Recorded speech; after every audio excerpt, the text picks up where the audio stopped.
kulanti waxaan daawadayaal ku soo dhawaada wararka midnimo media qodobada aad ku daawan doontaan waxa kamid ah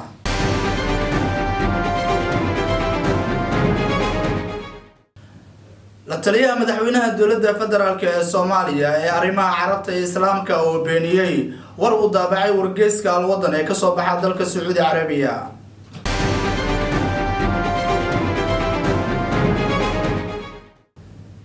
dowladda Soomaaliya oo ka qayb gashay shirka isdhexgalka dalalka carabta iyo Aasiya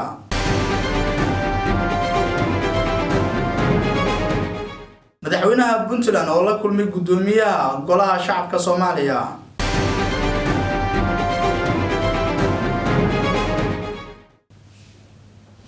iyo 17 qof oo ku dhimatay shil diyaaradeed oo ka dhacay dalkaasi Pakistan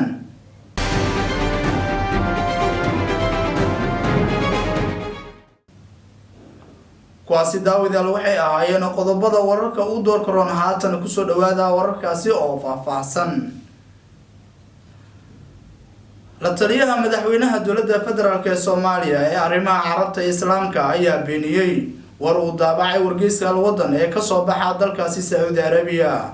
la taliyaha madaxweynaha Soomaaliya ee arrimaha carabta iyo islaamka Sheekh Cali Maxamuud Xasan Sheekh Cali Wajiz ayaa beeniyay warbixin lagu daabacay wargeyska Al Wadan ee ka soo baxay dalka Sacuudiga taasoo lagu sheegay in dowladda Soomaaliya ay ku tuhunsan tahay dowladda Qatar taageerida argagixisada Sheekh Cali Wajiz oo saxaafadda la hadlay ayaa sheegay in wargeyska uu fasiraad qaldan ka bixiyay wareysiga uu siiyay iyadoona la maran habaabiyay nuxurka hadalkiisa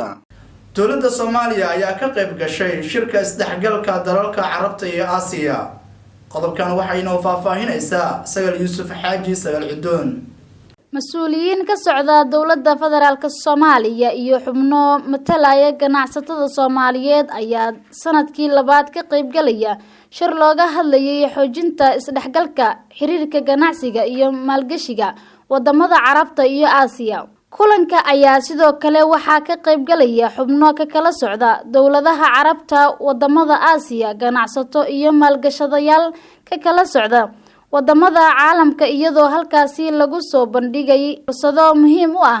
maalgashadayaasha dunida wafdiga dowladda Soomaaliya uga qayb galaya shirka ayaa waxa hogaaminayay u qaybsanaha ganacsiga iyo warshadaha Soomaaliya oo fadhiya dalka Malaysia Maxamed Amiin Abuukar mudane Maxamed Amiin Abuukar oo shirka hadal ka jeediyay ayaa ugu baaqay ganacsatada ka soo qayb gashay shirka in ay maalgashadaan wadanka Soomaaliya isagoo tilmaamay inuu dalku yahay mid soo koraya isla markaana ay fursado badan jiraan Soomaaliyana ay diyaar u tahay inay soo dhaweyso cid walba oo doonayso inay ka qayb qaadato fursadaha ka jira dalka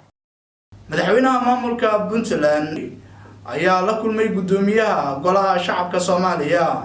madaxweynaha maamulka Puntland mudane Saciid Cabdilaahi Dani iyo madaxweyne ku-xigeenka maamulkaasi Axmed Cilmi Cismaan Karaash ayaa guriga Garowe ka degan yahay uu ku booqday gudoomiyaha baarlamaanka Soomaaliya Maxamed Mursal Sheekh kulanka waxaa goobjoog ahaa xildhibaano ka tirsan baarlamaanka Soomaaliya wasiirka maaliyadda Puntland iyo saraakiil ka tirsan madaxtooyada dowladda Puntland gudoomiyaha baarlamaanka Soomaaliya Maxamed Mursal ayaa kamid ah madaxda ka qayb galaysa toddobaadka Puntland gaar ahaan 1 August oo loo dabaaldegayo sanad guuradii 21aad ee aasaaska Puntland 17 qof ayaa ku dhimatay shil diyaaradeed oo ka dhacay dalkaasi Pakistan qodobkani mar kale waxa inoo faahfaahinaysaa Sagal Yuusuf Xaaji Sagal Cidoon 17 qofood ayaa geeriyootay markii diyaarad yar oo nooca militariga ay ku dhacday meel ku dhow magaalada Rawalpindi ee dalka Pakistan sida ay mas'uuliyiintu u sheegeen wakaaladda wararka AFP afayeen u hadlay hay'adda badbaadada maxalliga oo lagu magacaabo Faaruq ayaa sheegay in ay heleen 17 meyd ah oo 12 kamid ah ay yihiin dad rayid ah halka dhaawacuna uu ku sheegay 12 kuwaas oo la geeyay xarumaha caafimaadka qaybta warfaafinta militariga Pakistan ayaa sheegtay in ay diyaaraddu ay ku jirtay howlo tababar ah markii uu shilku dhacay iyagoo intaasi ku daray in ay saraakiisha badbaadada damiyeen dabka dadka dhaawacmayna ay u qaadeen isbitaalada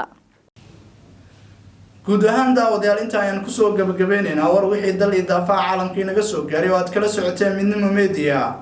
waxaana warka idin la socodsiinayay anigoo Axmed Xasan Ramaas tan iyo intaan dib wada kulmi doono warkan kiisa xiga waa bahda Midnimo Media idinku dhaafaysa sida iyo nabadgelyo.